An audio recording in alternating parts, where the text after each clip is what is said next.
సేవిక,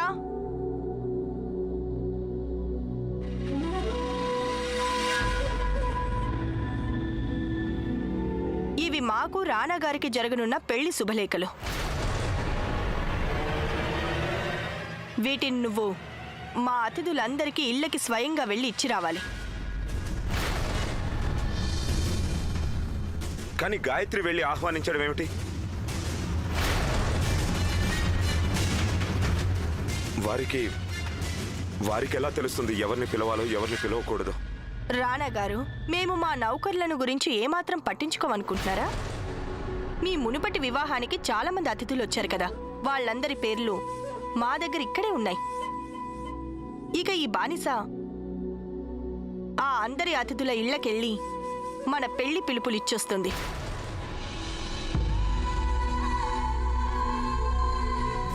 మాకు మీరు సాయపడాలనుకుంటే వెళ్ళి మా పెళ్లి పత్రికలో అచ్చు వేయించండి. అన్నట్టు మునుపటి పెళ్లికి ఎవరైతే హాజరయ్యారో వాళ్ళందరి పేర్లు మాకివ్వడం మరవద్దు. ఇదే కాబోయే రాణిగారి కోరికైతే ఈ బానిస వారి ఈ కోరికను కూడా పూర్తి చేస్తుంది. సేవిక,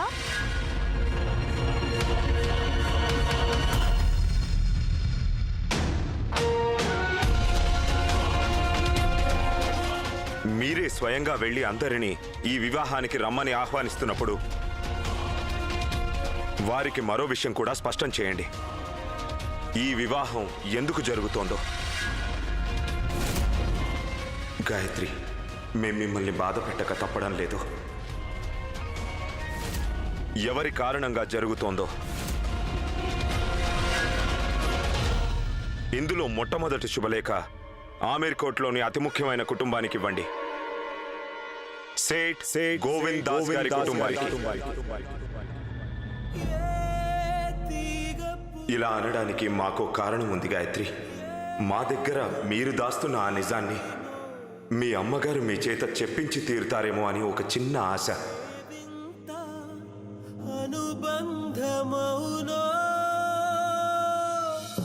సర్దార్ ఎక్కడున్నాడు? అంతమంది ఉండి కూడా ఒక్క మనిషిని వెతకలేకపోయారా? వెళ్ళండి, ఈసారి తిరిగి వస్తే ఆ సర్దార్తోనే తిరిగి రావాలి, లేకపోతే మీ మొహాలు కూడా చూపించకండి. వెళ్ళండి. ఎంత గమ్మత్తైన రహస్యం అయి ఉండాలి కదా రాజమాత. దానికోసం ఇంటి కోడలు ఆ సర్దార్ని ఖైదు నుంచి తప్పిస్తే అత్తగారు అతన్ని మళ్లీ పట్టుకోవాలని ఆదేశిస్తున్నారు.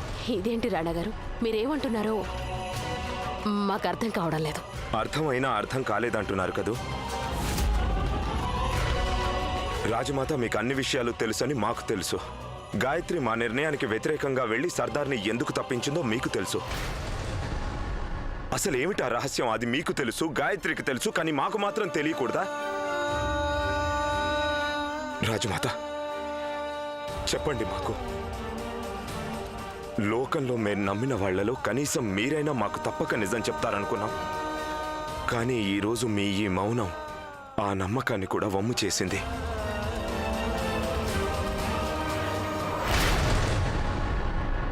మమ్మల్ని కన్నా మా అమ్మే మా దగ్గర ఏదో రహస్యం ఇలా దాస్తున్నారంటే ఇక మిగిలిన ప్రపంచం నుండి మేమేం ఆశించగలం రాజమాత?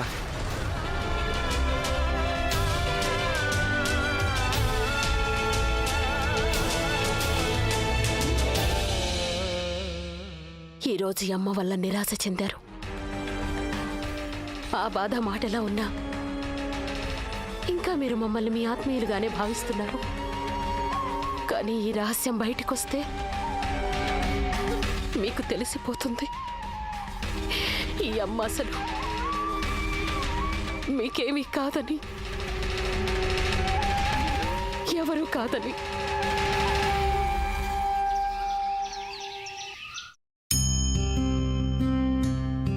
అక్క,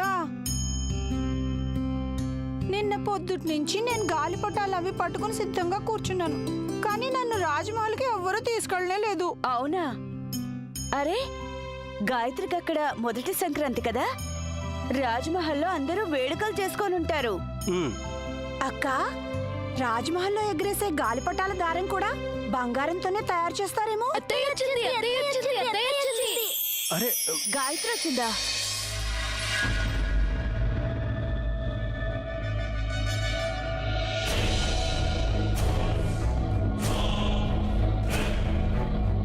గాయత్రి, చెప్పా పెట్టకుండా ఇక్కడికి ఇలా వచ్చేసావేమిటి? ఇంటికి ఇంత పెద్ద పెట్టె నువ్వు మోసుకురావడం ఏమిటి గాయత్రి? గాయత్రి, ఎలా ఉన్నావమ్మా? రాణగారు రాలేదా నీతో? ఒక్కదానివే వచ్చావే? అంత బానే ఉంది కదా?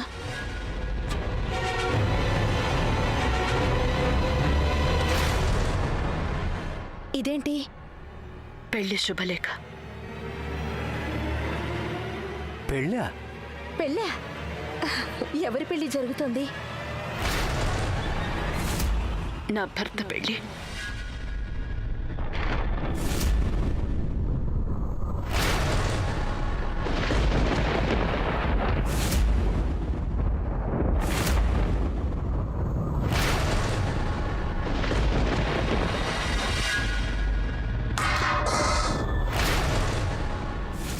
ఇప్పుడు నీ ఆటలోని పావు తనే ఆట ఆడాలని నిర్ణయించుకుంది.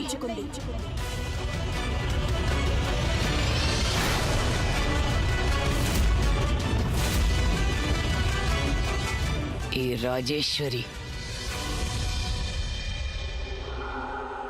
నిజానికి రాణా గారిని, గాయత్రిని మేము ఆదేశించిన విధంగానే ఇబ్బంది పెడుతోంది. పాటైతే పాడుతోంది, కానీ దాని బాణి, ఈ పాట బాణి మేం కట్టింది కానే కాదు. మేం పెంచిన కుక్క మమ్మల్ని చూసి మురుగుతుందా? ఇదిగో రాజేశ్వరి, నీకు మా గురించి అసలు తెలీదు. మేం గాలి ధూళిని కూడా ఆకాశంలో నక్షత్రంగా మార్చగలం. అలాగే ఆకాశంలోని నక్షత్రాల్ని పాతాళంలో పాతేయగలం, మట్టి పాలు చేయగలం. నిన్ను మేము ఆకాశంలో కూర్చోబెట్టాం, ఇప్పుడు నిన్ను ఆకాశం నుండి కింద పడేస్తాం. కింద ఎలా పడ్డావో నీకే అర్థం కాదు.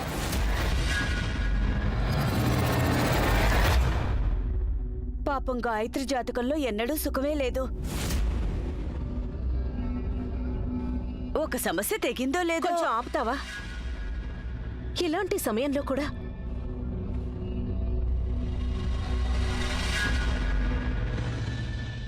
గాయత్రి, నువ్వు అన్ని విషయాలు చెప్పావు కానీ అసలు రహస్యం ఏంటో చెప్పనే లేదు.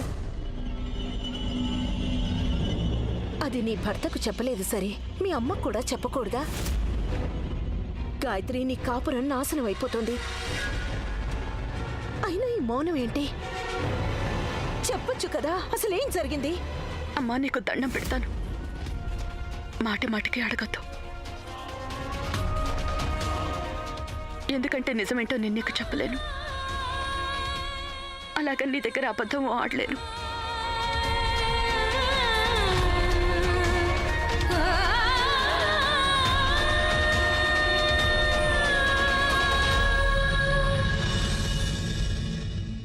నాతో పాటు లోపలికి రా.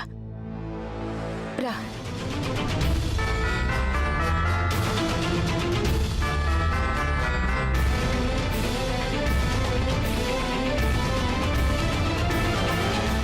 నేను చేసిన పూజల్లో ఏదైనా లోపం జరిగిందా అమ్మా? మరి మా అమ్మాయికి ఇంత పెద్ద శిక్ష విధిస్తున్నావెందుకు నువ్వు? దుర్గమ్మ తల్లి నాకు శిక్ష విధించలేదు, నన్ను పరీక్షిస్తుంది. నా భర్త నన్ను త్యజించనో లేదు, నేను కూడా వారికి దూరం కాలే. మా ఇద్దరి మధ్య ప్రేమ ఏమాత్రం తగ్గలేదు. కాళరాత్రి వస్తే సూర్యుడు కనిపించడు, కానీ సూర్యుడు ఎప్పటికీ కనిపించడని నిరాశ చెందలేం కదా. మా ఇద్దరి ప్రేమ ఇప్పటికీ అలాగే ఉంది, అదెప్పటికీ మారదు. ఇక మనస వాచ కర్మణ ఎప్పటికీ నేను వారికి భార్యని. అమ్మా వారు మరో వివాహం చేసుకున్నప్పటికీ నేను వారి మనసులో ఎప్పటికీ నేనే ఉన్నాను. దుర్గమ్మ తల్లి నన్ను, నాలో ఈ నమ్మకాన్ని పరీక్షిస్తోంది. ఇక ఈ పరీక్షలో నాకు తప్పక విజయమే లభిస్తుందమ్మా. అమ్మా, నాకెందుకు అనిపిస్తుంది అవినాష్ మరణం కాకతాళీయంగా జరగలేదు. చాలా పెద్ద కుట్ర కది తొలిమెట్టు కావచ్చు. ఇప్పుడు ఎలాగైనా సరే అవినాష్ మరణం వెనుక నిజమేంటో తెలుసుకుంటాను. అవినాష్ని చంపింది తను కాదని తెలిస్తే వారి పెళ్లి చేసుకోరమ్మా.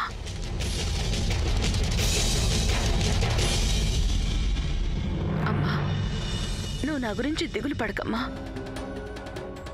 అలా దిగులు పడద్దు నువ్వు. నన్ను కాపాడడానికి ఈ దుర్గమ్మ తల్లుంది. నా భర్తని నాకు దుర్గమ్మ తల్లే దూరం చేసింది. ఇప్పుడు ఈ తల్లి మహిమే నన్ను మళ్ళీ నా భర్త దగ్గరకు చేరుస్తుంది. ఈ ఇంటి నుండి మా అమ్మాయిలా వెళ్ళా.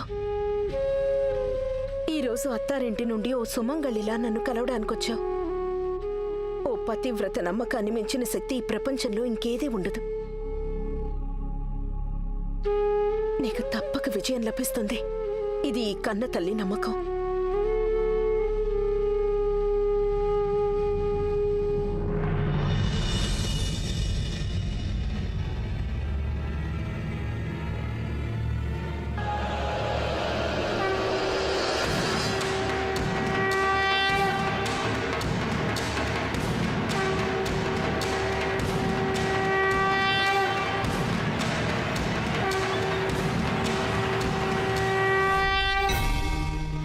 ఇదేదో సాధారణమైన సింధూరం అనుకోవద్దు. దుర్గమ్మ తల్లి ఆశీర్వాదం ఉంది ఇందులో. జీవితంలో అతి పెద్ద పరీక్షను ఎదుర్కోవడానికి వెళ్తున్నావు నువ్వు. నీ 5వ తనానికి పరీక్ష. విజయం చివరికి నీకే దక్కుతుంది. ఓ తల్లిగా ఇది నా నమ్మకం గాయత్రి.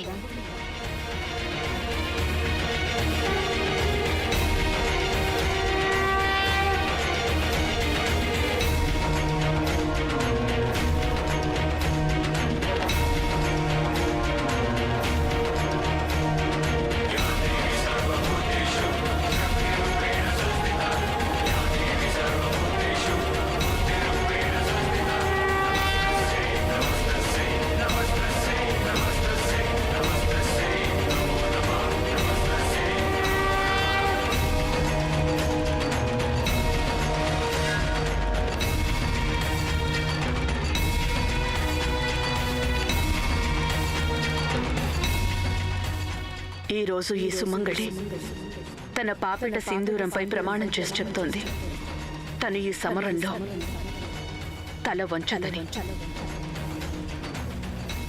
ఆలయంలోని విగ్రహాన్ని దొంగిలించొచ్చు, కానీ మనసులోని భక్తిని కాదు.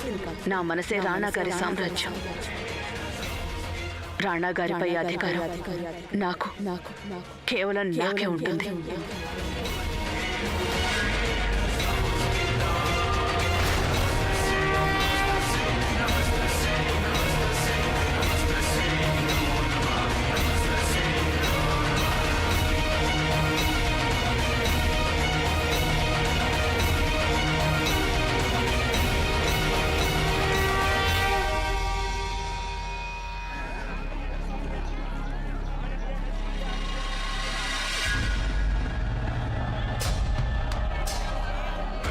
అరే అటు చూడండి, రాణిగారు వస్తున్నారు. రాణిగారు, ఇదేంటిలా?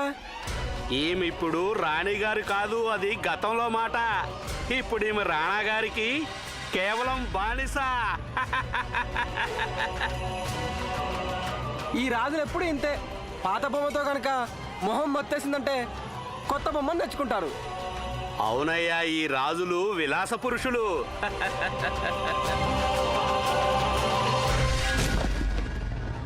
క్షమించండి, నేను చూసుకోలేదు.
అవినాష్ ఎలా చనిపోయాడు?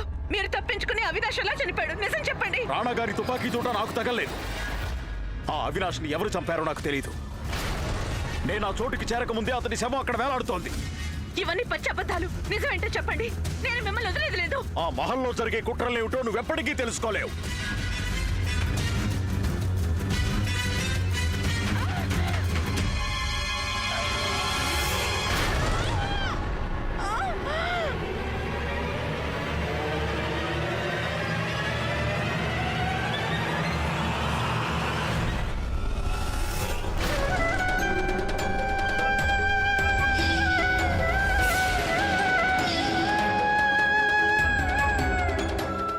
అంటే నా అనుమానం నిజమే అన్నమాట.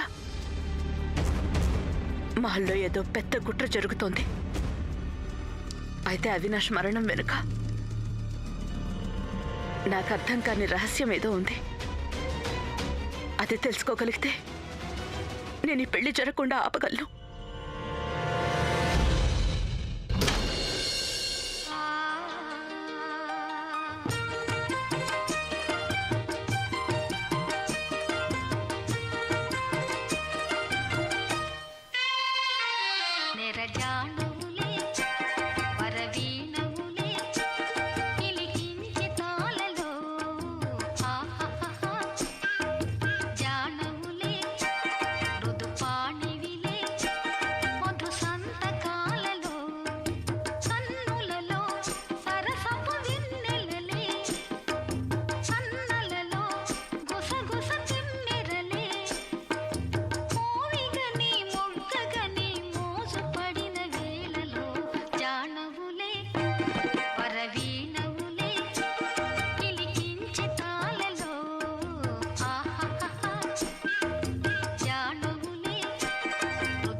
పైత్యమేమైనా ప్రకోపించిందా లేక ఉన్నట్టుండి దెయ్యమేమైనా ఆవహించిందా?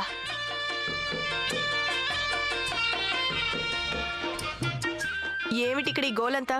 ఇది గోల కాదు, సంప్రదాయం. కాబోయే రాణిగారు,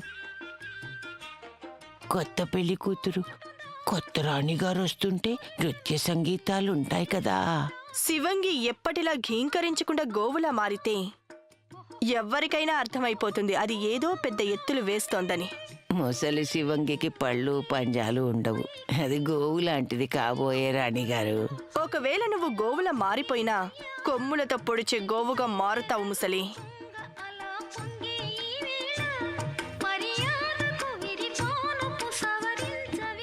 మీరు మమ్మల్ని సరిగ్గా అర్థం చేసుకోలేదు. ఇంతవరకు మేం కూడా మిమ్మల్ని సరిగ్గా అర్థం చేసుకోలేదు. సరిగ్గా చెప్పు. రండి, మీకే అర్థం అవుతుంది. నిన్నటిదాకా మేము అర్థం చేసుకున్న రాజేశ్వరి వేరు. ఆమె తన అన్నయ్యతో పాటు సహాయం చేయమని మా దగ్గరికి వచ్చింది. కానీ ఈరోజు మాకు అర్థమైంది ఏంటంటే మీరు అప్పటి రాజేశ్వరి కాదు. మీరు రాణాగారికి కాబోయే భార్యే కాదు, ఆమీర్ కోటికి కాబోయే రాణిగారు. ఎవరైనా సరే రాణిగారిని గౌరవించాల్సిందే కదా. మీరు రాణాగారిని గాయత్రి నుండి దూరం అయితే చేశారు. కానీ ఇదంతా ప్రతీకార గాథలో కేవలం మొదటి అధ్యాయమే. మీ మహాకావ్య రచన ఇంకా పూర్తి కాలేదు. చూస్తున్నారా, ఈ రోజు మొత్తం ఆమీర్ కోట్ మీ పాదాల ముందు వాలింది. మీరెంతో ఎత్తుకెదిగిపోయారు రాజేశ్వరి గారు. మరైతే ఒక్క విషయం మీరు మర్చిపోయారు. ఏ విషయం మర్చిపోయాం మేము? కోరికలనే నిచ్చెనలపై ఎక్కుతూ ఎక్కుతూ మీరు మహోన్నత పర్వత శిఖరాలు చేరుకున్నారు. కానీ ఆ శిఖరాల మీద నిల్చునే ఉండాలంటే, మీరక్కడే నిల్చోవాలంటే మేము కింద నుండి ఆ నిచ్చెనని గట్టిగా పట్టుకోవాలి.